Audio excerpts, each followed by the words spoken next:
Tyson, the Subaru specialist from Subaru Prince George here, and today we're taking a look at the 2025 Subaru Forester Touring in the River Rock Pearl. Now, Touring is our mid-level trim, a step above the convenience. It's the first trim level where we get LED fog lights. It's the mid-size crossover offering from Subaru in that boxy SUV styling. We have 8.7 inches of minimum ground clearance, and of course, Subaru's full-time symmetrical all-wheel drive. At the back here, Touring is the first trim level that gets backup sensors integrated into the rear bumper. It's also the first trim level where we get the proximity kick gate, where you kick and open. And we've got a ton of storage in the back here. Privacy cover hides everything from the top of the seats down. Nice cargo tray with a little bit of a lip to contain any spills. And we've got nice hard mount physical tie downs in each of the corners to secure any cargo. We've got grocery bag hooks on either side. And on the rear driver's side, we do have a 12-volt power point for any charging needs. Now, to close the gate, you can also do the kick motion and back up. It'll beep 3 times and it'll close on the third one. You also have the option to do it from the door, the driver's seat, or the key fob. Roof rails with integrated tie downs front and rear if you're gonna mount anything on those rails. The second row has a ton of headroom, ton of legroom. You can fit 3 passengers comfortably across. And in the Touring, we get that dark gray cloth upholstery with the blue contrast stitching. Very, very easy to clean, comfortable to sit on. And we have very easy access to the latch system to lower anchors and tethers for children. This is the first trim level where you get the fold down armrest with integrated cup holders and vents out of the center console. That'll help keep the second row hot or cold depending upon the time of year. And we have 3 back pockets on the backs of both front seats. Touring's also the first trim level where you get your sliding panoramic ice roof.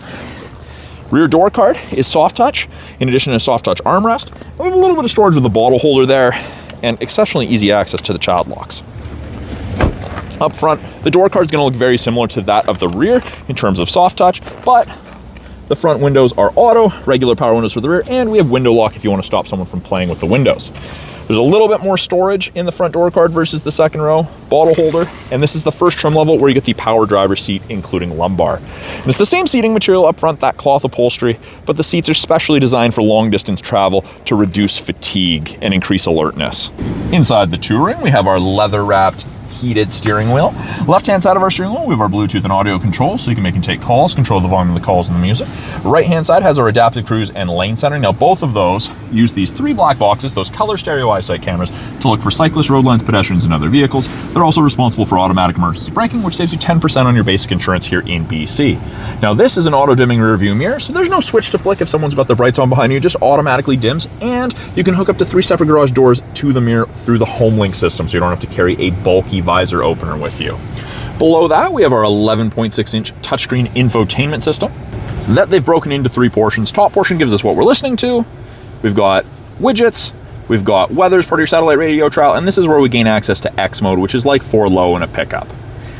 Main portion of the screen, we have physical volume and tuning knobs along with radio, media, and phone tiles. Under apps, we have wireless Android Auto and Apple CarPlay, along with access to the My Subaru app once the vehicle's registered in your name. When you put it in reverse, the backup camera pops up. You can see rear assist braking's on, parking sensors are on, and you can clean the backup camera from inside the vehicle. Below that, we've got our climate controls, and we have physical buttons on either side. Goes up or down in 0.5-degree increments, or we can simply touch the screen, brings up the menu, we can click, we can sync, we can drag, control where we want our airflow coming from, big fan strength buttons that are hard to miss, and then we have 3 stages of heated seats for both the driver and the passenger.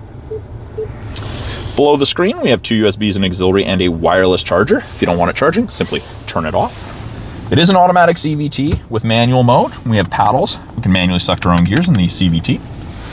Really deep cup holders, 12-volt power point. And then we have a little bit of storage there, along with a semi-soft touch armrest with quite a bit of storage in there. Up above the auto-dimming mirror, we have our sunroof control, our SOS and roadside assistance buttons, which are part of the My Subaru Connected Services trial, and sunglasses storage. That is a quick look at the 2025 Subaru Forester Touring in the River Rock Pearl. And you can find that down here at the corner of 1st and Victoria, Subaru of Prince George.